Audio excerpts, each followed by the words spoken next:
Hai teman-teman di seluruh Nusantara. Pada kesempatan kali ini saya akan melakukan perbaikan kulkas set by set. Di hadapan saya terdapat kulkas Samsung digital inverter. Ini adalah kulkas set by set. Yang mana di sini untuk pengaturan suhunya, untuk freezernya di minus 25 derajat. Oke, langsung saja kita lihat di ruang freezernya ini. Di sini saya rasakan untuk ruang freezernya tidak dingin. Nah, seperti ini penampakan dari ruang freezer kulkas set by set. Lalu di bagian ruang refrigerator, di sini ada minuman kaleng. Saya rasakan tidak ada terasa dingin. Rak-raknya juga saya raba. Di sini tidak ada terasa dingin. Untuk model kulkas set by set ini bisa dilihat yaitu RSA 1 STSL, arusnya di 2,2 ampere menggunakan refrigeran R600A. Baik, seperti ini keluhan dari kulkas set by set Samsung digital inverter. Kita beralih ke bagian belakang. Di bagian belakang di sini terdapat diagram kelistrikan. Nah, dengan adanya diagram kelistrikan kita bisa mengetahui apakah kulkas ini memang full inverter atau semi inverter. Dari sini bisa kita lihat untuk kompresornya menggunakan kompresor inverter. Oke. Lalu untuk pengendali modulnya, di sini diletakkan di bagian atas. Nah, ini untuk modul pengendali inverternya diletakkan di bagian atas. Baik, saya coba lepas dulu penutup kap modulnya ini. Kita akan lihat bagaimana bentuk dari modulnya ini. Yang mana pada umumnya untuk kulkas Samsung biasa di bagian belakang, di atas. Namun ini sedikit berbeda, letaknya di bagian paling teratas.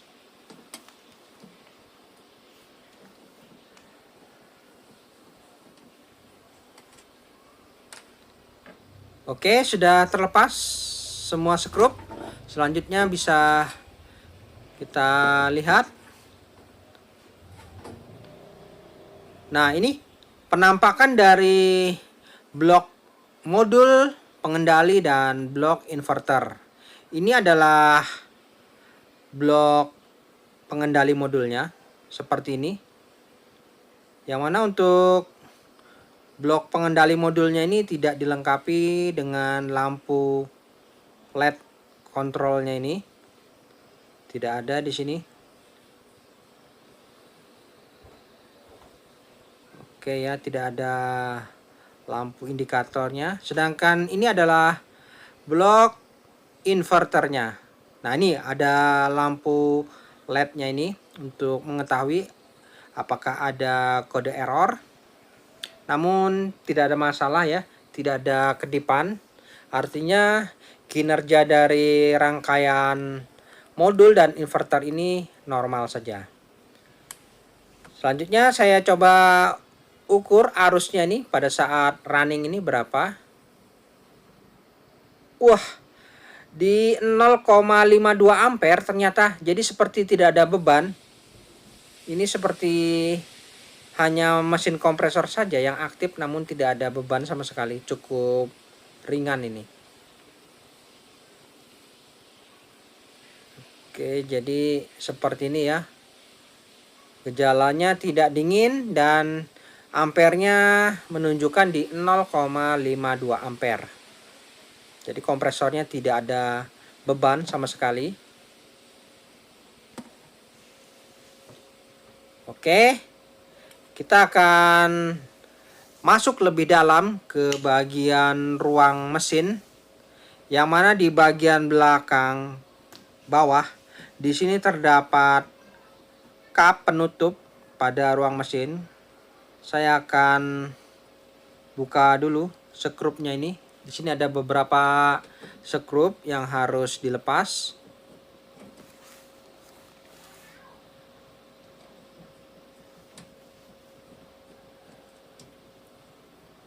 Oke, saya lepas dulu untuk kap penutupnya ini. Dan kita akan lihat ya apa yang terjadi di bagian ruang mesin. Oke, sudah terbuka kapnya. Di sini yang pertama kita perhatikan untuk kinerja fan kondensornya aktif, mantap. Jadi tidak ada masalah. Mesin kompresor terasa bergetar ya, pertanda aktif. Untuk filter dryer saya coba raba, di sini tidak ada terasa hangat sedikit pun. Oke, selanjutnya di sini saya coba cek untuk pipa presnya. Harusnya di sini terasa panas, namun di sini tidak ada terasa panas sedikit pun. Seperti ada indikasi kebocoran freon. Apakah ada kebocoran di penampungan air? Biasa memang sering terjadi pada pipa kondensornya ini mengalami kebocoran. Karena di sini mesin kompresor bekerja. Oke, jadi di sini kita akan pastikan apa kerusakan dari mesin kulkas ini. Ya, kita akan telusuri sama-sama. Baik, kita matikan saja unit kulkasnya karena sudah tahu kita di sini sudah dapatkan data yang cukup. Sepertinya ada indikasi kebocoran pada sistem. Yang pertama, untuk memastikan itu, di bagian filter dryer, di sini bisa kita lihat ada pipa. Ini adalah pipa pengisian pabrik. Di sini saya akan coba lakukan pemotongan untuk memastikan apakah ada kandungan gas freon pada sistem atau memang tidak ya. Jadi di sini bisa jelas nanti apakah kerusakannya. Dan saya juga tidak tahu ini kerusakannya. Apakah benar ada kebocoran pada sistem atau mungkin ada kebuntuan pada sistem atau yang lain ya. Dari sini kita akan coba belajar sama-sama. Moga-moga masalah ini bisa cepat teratasi. Oke, saya coba potong dulu pipanya ini.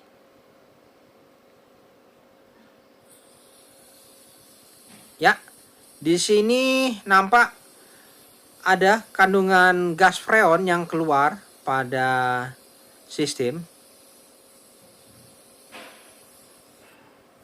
Oke, ternyata ada kandungan gas freon yang keluar pada sistem ya.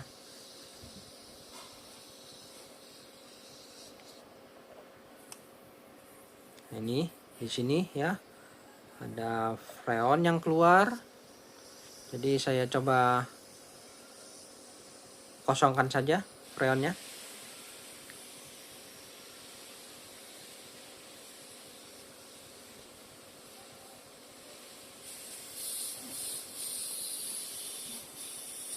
Ya, saya habiskan freonnya.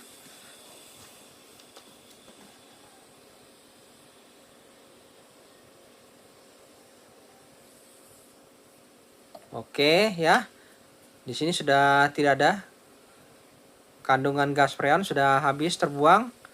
Nah, jadi apa kerusakannya ya? Di sini kandungan gas freonnya masih ada, namun filter tidak terasa hangat. Apakah mesin kompresornya yang bermasalah ya ini ya? Apakah tidak ada daya kompres? Untuk membuktikan, di sini saya akan coba lakukan pemotongan pada jalur pengisian freon. Yang mana nanti saya akan coba tes mesin kompresornya nih. Apakah memiliki daya kompres? Oke, di sini saya akan coba hidupkan dulu untuk mesin kompresornya ini. Ya, bisa kita lihat nanti apakah ada daya tekan pada jalur pembuangannya ini.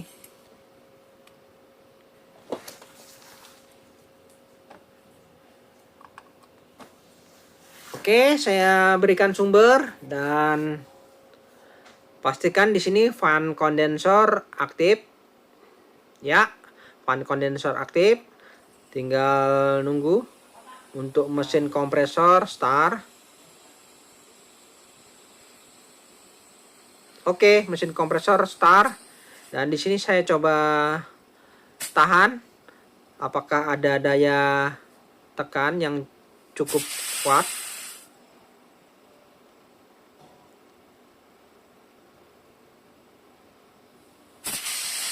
Oke ya, ternyata untuk mesin kompresornya mantap ya, memiliki daya kompres yang cukup kuat. Jadi apa kerusakannya ya? Apakah ada kebocoran atau ada kebuntuan ya pada sistem ini? Nah, di sini yang masih teka-teki ini ya. Sering saya mengalami masalah seperti ini. Dan di sini kita bisa lihat untuk arusnya 0,54 ampere ya. Jadi arusnya masih sama seperti tadi di 0,5. Dan di sini saya akan coba pasang jalur pengisian pada pipa bagian pengisian freon yang tadinya saya potong. Saya coba berikan pentil pengisian saja karena kemungkinan ini masalahnya yaitu terjadi kebuntuan pada sistem. Karena tadi pada saat saya lakukan pengecekan, kandungan gas freonnya masih ada. Lalu untuk daya kompres pada mesin kompresor juga masih bagus. Untuk jalur pembuangan pada filter dryer, di sini saya buatkan saja. Saya tambahkan sedikit pipa kapiler sebagai jalur pembuangan udara pada saat proses pemvakuman. Oke, saya coba las dulu untuk jalur pembuangan dan pipa pengisian freon.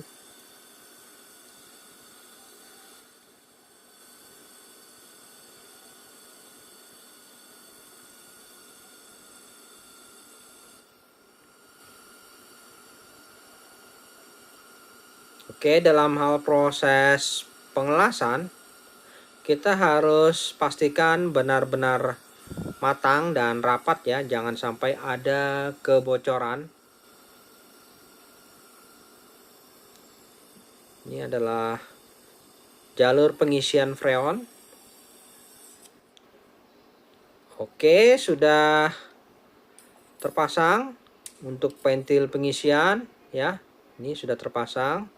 Kemudian untuk jalur pembuangan juga sudah terpasang. Nah, ini. Selanjutnya saya akan tes terlebih dahulu apakah mesin kompresor sanggup menekan apabila dihambat oleh pipa kapiler. Oke, fan kondensor aktif. Selanjutnya mesin kompresor bekerja. Ya, di sini hembusan udaranya keluar menandakan daya kompres pada mesin kompresor ini masih normal. Jadi mesin kompresor juga normal. Oke, saya matikan dulu sumbernya.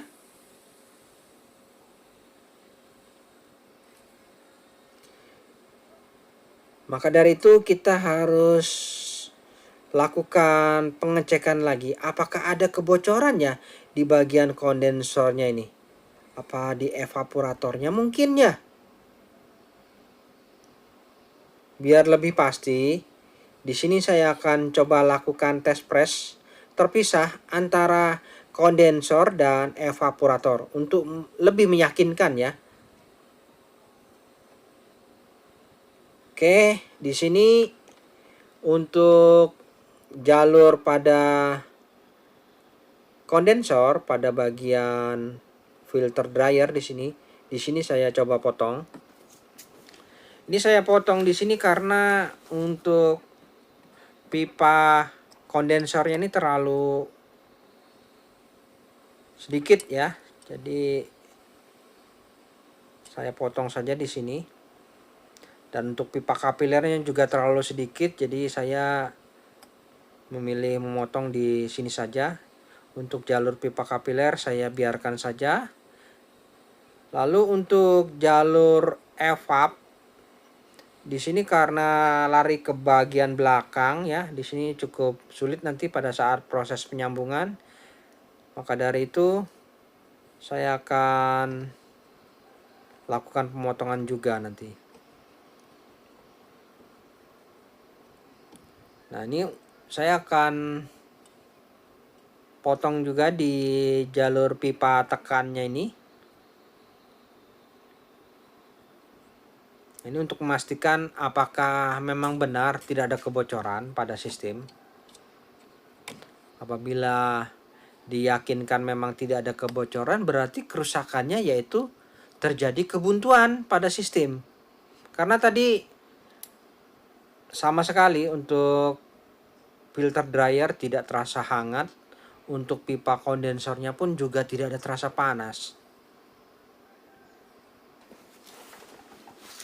Nah, ini adalah jalur pipa hisap di sini yang menuju ke evaporator. Saya akan potong juga. Nah, saya potong di sini saja supaya lebih mudah nanti saat proses penyambungan kembali.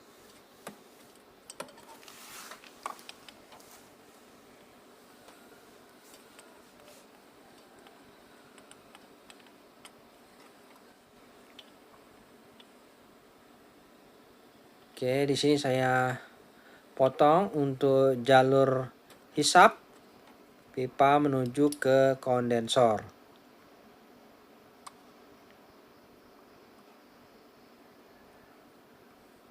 Nah, ini adalah ujungnya yang menuju ke filter dryer.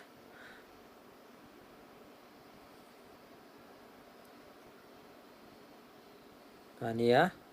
Saya pasang pentil pengisian di jalur menuju ke evap. Dan saya pasang juga pentil pengisian yang menuju ke jalur kondensor. Nah, ini. Oke, saya pasang dulu ya. Baik teman-teman, setelah saya pasang untuk pentil pengisiannya ini pada jalur evap dan jalur kondensor, yang mana di sini sudah saya las dengan baik. Dan untuk ujungnya, keduanya ini harus kita tutup permanen. Nah, ini adalah ujung dari jalur kondensor. Saya tutup. Dan yang ini adalah jalur yang menuju evaporator. Nah, ini saya tutup juga. Untuk pipa kapiler pembuangan juga saya tutup. Jadi tidak ada lagi lubang keluar pada saat nanti diberikan penekanan. Oke. Untuk proses penutupan biar benar-benar tertutup, kita las saja.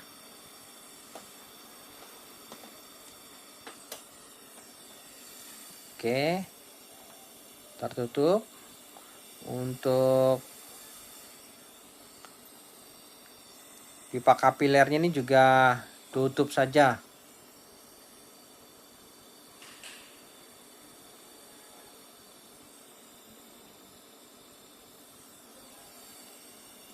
Ya, untuk jalur evaporator sudah tertutup ujungnya, tinggal beralih ke jalur kondensor. Nah, ini jalur kondensor ujungnya ditutup juga.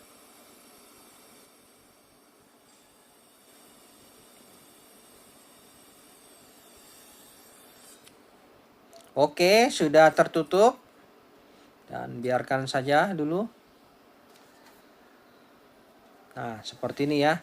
Jadi sudah ada jalur kondensor yang sudah kita tutup ujungnya, jalur evaporator yang sudah kita tutup juga ujung-ujungnya. Ya. Dan ini saya siapkan selang manifold double yang sekaligus akan melakukan test press di masing-masing jalur ini supaya memperhemat waktu biar tidak dua kali ya. Jadi cukup sekali pengukuran kita sudah bisa tahu yang mana yang mengalami kebocoran. Oke, saya pasang dulu untuk jalur manifold ini yang menuju ke evaporator maupun ke jalur kondensor.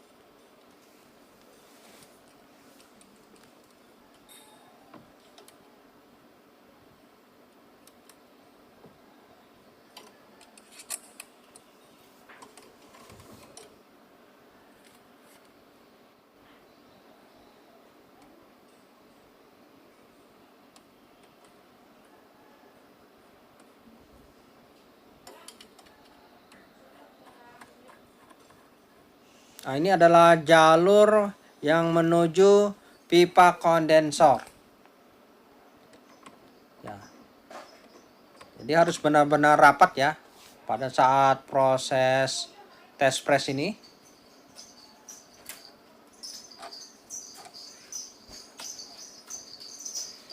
Oke, sudah rapat ya. Selanjutnya kita pastikan lagi jangan sampai ada yang kendor. Ya. Kita akan lakukan test press di kedua jalur ini untuk memastikan apakah ada kebocoran pada sistem atau tidak. Ini saya menggunakan mesin kompresor bekas kulkas untuk melakukan test press.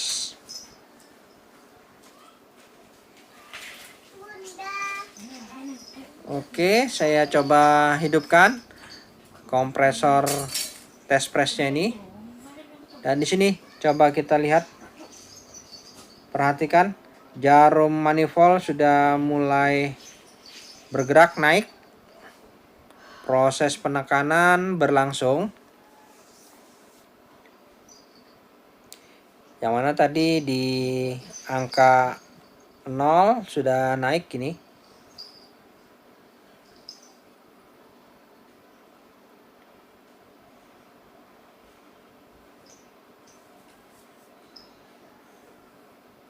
Oke, kita biarkan saja untuk proses penekanan ini. Di sini saya akan melakukan test press sebesar 400 PSI ya pada masing-masing jalur ini untuk memastikan apakah memang benar ada kebocoran pada sistem atau tidak.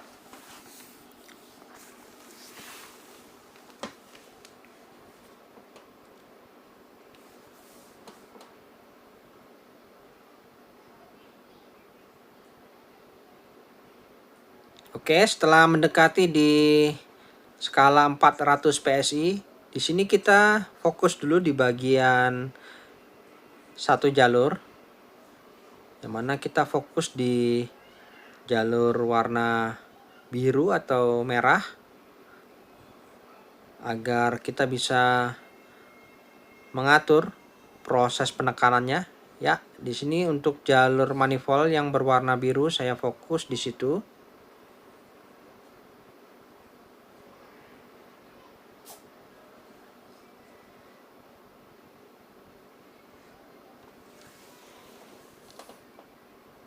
Oke, sudah mendekati. Untuk keran jalur manifold warna merah saya tutup dulu agar lebih cenderung ke biru. Kita paskan di 400 PSI, baru kita tutup. Oke ya, sudah di 400. Selanjutnya kita beralih ke jalur manifold berwarna merah ya. Di 400 PSI juga. Kita tutup. Oke ya.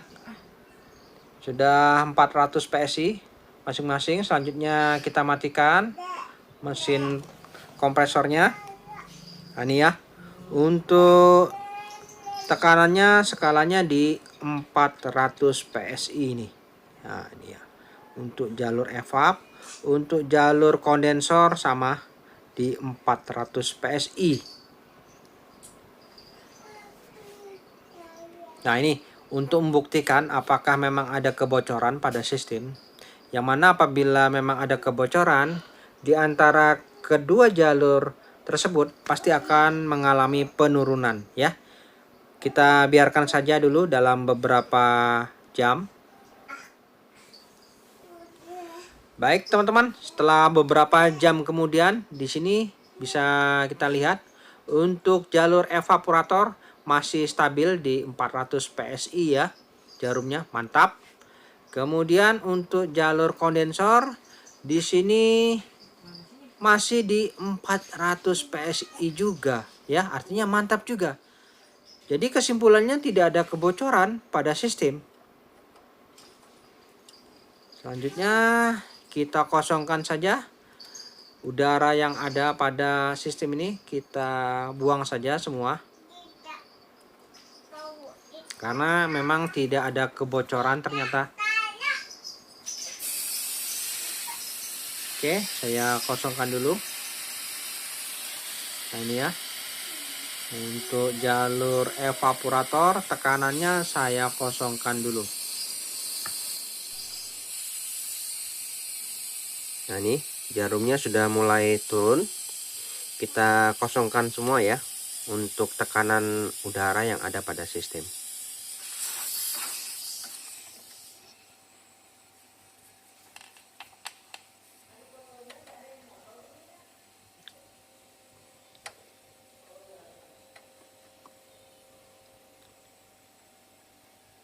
Oke, selanjutnya untuk tekanan pada jalur kondensor, di sini saya kosongkan juga.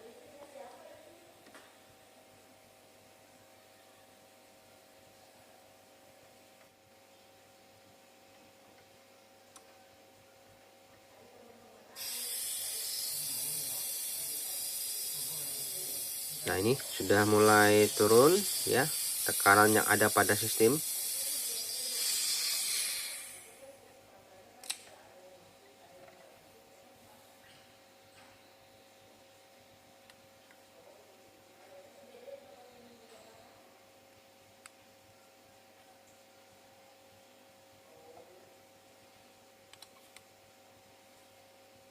Oke, dirasa cukup. Untuk selang manifoldnya yang menuju ke jalur kondensor dan evaporator, di sini saya lepas saja.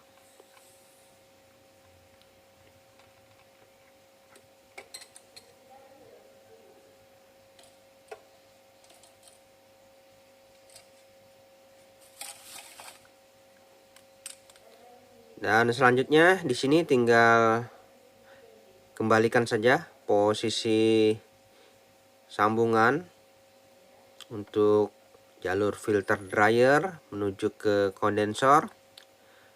Lalu untuk pipa presnya, kemudian untuk pipa hisapnya saya kembalikan dulu ya. Baik teman-teman, di sini sudah saya las kembali untuk jalur press dan jalur hisapnya ini. Nah, ini sudah tersambung semua. Kemudian di sini untuk jalur pembuangan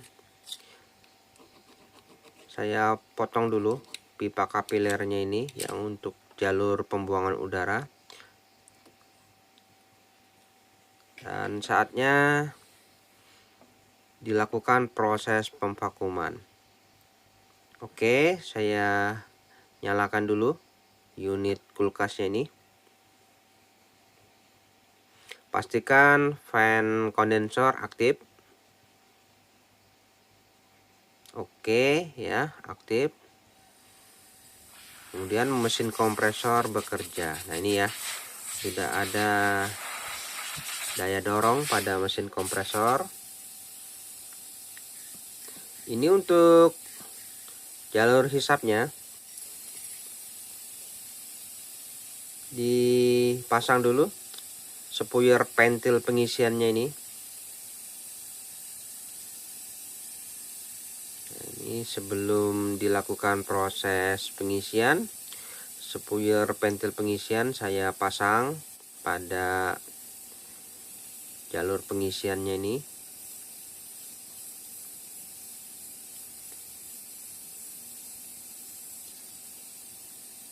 Oke, sudah terpasang. Selanjutnya saya siapkan selang manifold. Nah, ini. Oke, selang manifold saya pasangkan pada jalur pentil pengisian.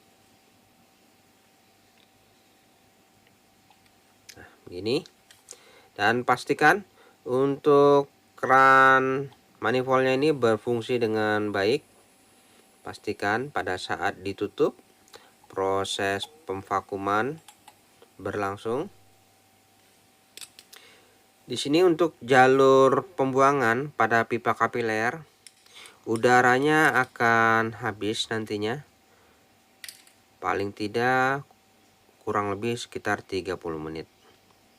Untuk proses pemvakuman, alangkah baiknya bisa menggunakan mesin vakum ya untuk mendapatkan hasil yang maksimal.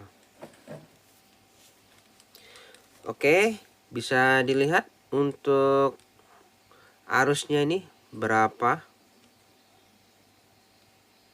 pada saat tanpa beban. Di sini menunjukkan di arus 0,48 ampere ya. Oke, tanpa bebannya ini masih. Dan proses vakuman berlangsung kurang lebih 30 menit. Baik teman-teman, setelah kurang lebih 30 menit, di sini jarum manifold sudah menunjukkan di skala minus 30 PSI. Dan udara yang ada pada jalur pembuangan di sini sudah tidak ada lagi. Pastikan sudah tidak ada lagi udara yang keluar. Jadi proses pemvakuman sudah cukup. Selanjutnya untuk jalur pembuangan ini bisa ditutup saja. Oke, setelah itu bisa ditutup permanen dengan dilakukan proses pengelasan.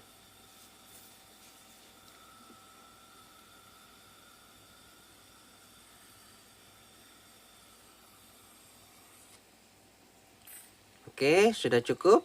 Jadi pastikan tidak ada lagi ya kebocoran pada sistem. Nah, di sini jarum menunjukkan di skala minus 30 PSI. Saatnya saya siapkan refrigerant R600A. Nah, ini karena mesin kompresor ini memerlukan refrigerant R600. Jadi saya menggunakan refrigerant R600A. Oke, selang manifold sudah terpasang. Di sini saya buka keran freon, yang mana freon akan mengalir menuju ke manifold. Dan jangan lupa, udara yang terjebak pada selang manifold ini harus kita buang dulu, kosongkan ya. Dan diyakin sudah tidak ada lagi udara yang terjebak pada selang manifold, baru di sini kita boleh membuka keran manifold untuk memasukkan refrigerant ke sistem.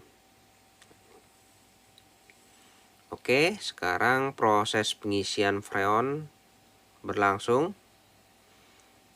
Di sini untuk proses pengisian secara bertahap ya, untuk tekanan freon cukup di skala 0 PSI saja ya. Oke, kita isi perlahan-lahan. Nah ini, dan biarkan stabil dulu sejenak.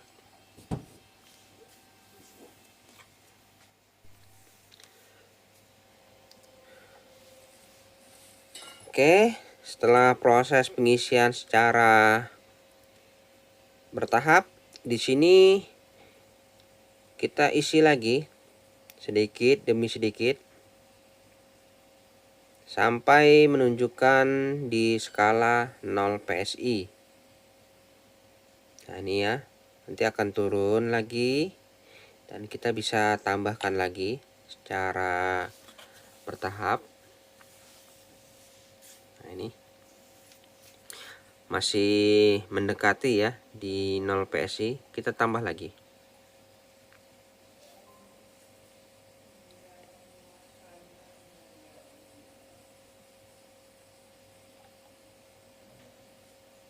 Nah ini hampir mendekati di 0 PSI. Tambah lagi boleh.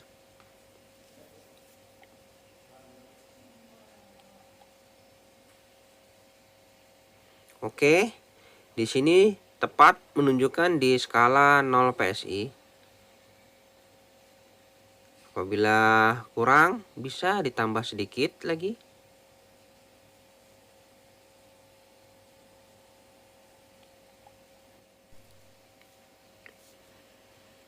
Nah ini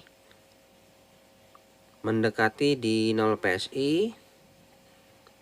Jadi kita harus tambahkan lagi sedikit.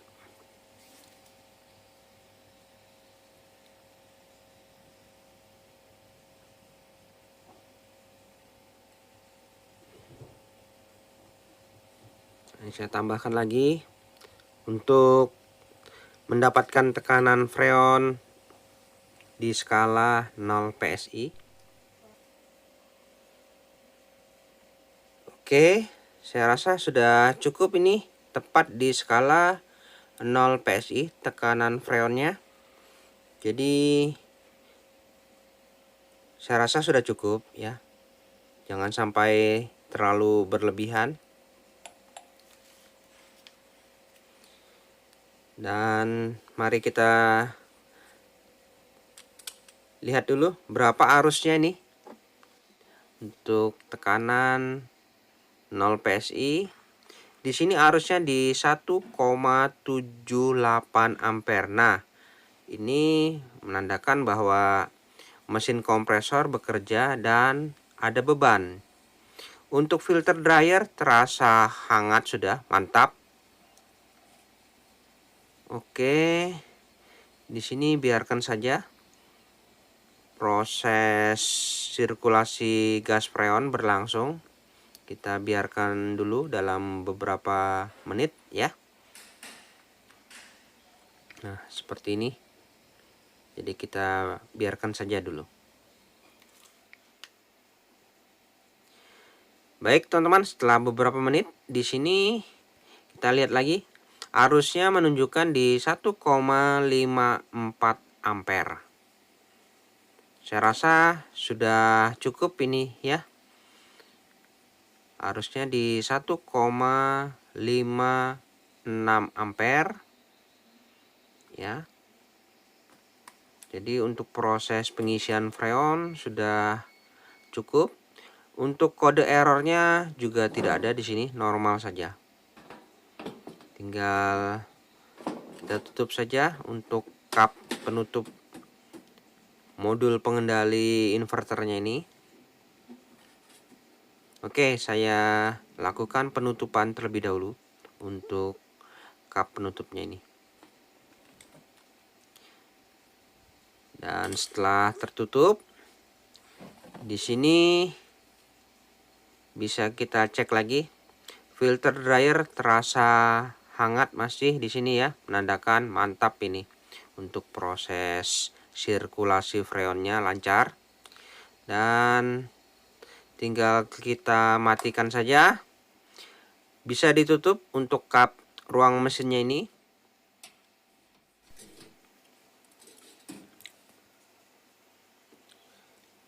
Dan setelah proses penutupan untuk kap ruang mesin, bisa kita lihat bagaimana hasil sementara. Untuk ruang freezer di sini saya rasakan, wah mantap ya, terasa hawa dinginnya. Maka saya akan lakukan pengetesan saja. Saya berikan air kemasan. Lalu di ruang refrigerator di sini saya akan lakukan pengetesan juga. Untuk penyekat dindingnya ini di bagian depan terasa hangat, mantap. Jadi bisa kita lihat nanti dalam beberapa hari hasilnya. Oke teman-teman, kita biarkan saja, nanti kita cek lagi dalam beberapa hari kemudian. Baik teman-teman, setelah kurang lebih 1 minggu, di sini saya cek bagaimana untuk suhunya. Ya, suhunya di minus 24 untuk freezer, ruang refrigerator di 3 derajat. Untuk ruang freezer, proses pembekuannya benar-benar terasa mantap ini ya. Di sini proses pembekuannya benar-benar sempurna, mantap. Jadi untuk proses pembekuan di ruang freezer sudah aman. Kemudian untuk pendinginan di ruang refrigerator bisa dilihat di sini terasa ya dinginnya. Minuman kemasan kaleng saya rasakan sangat dingin. Kemudian air kemasan yang kita tes kemarin, ya di sini, wah mantap ini dinginnya, terasa butek, artinya dinginnya juga sudah pas, mantap. Rak-rak juga terasa dingin di sini. Jadi untuk ruang refrigerator juga sudah normal. Baik teman-teman, sampai di sini dulu perjumpaan video saya dan kita akan ketemu lagi pada video saya selanjutnya. Sampai jumpa.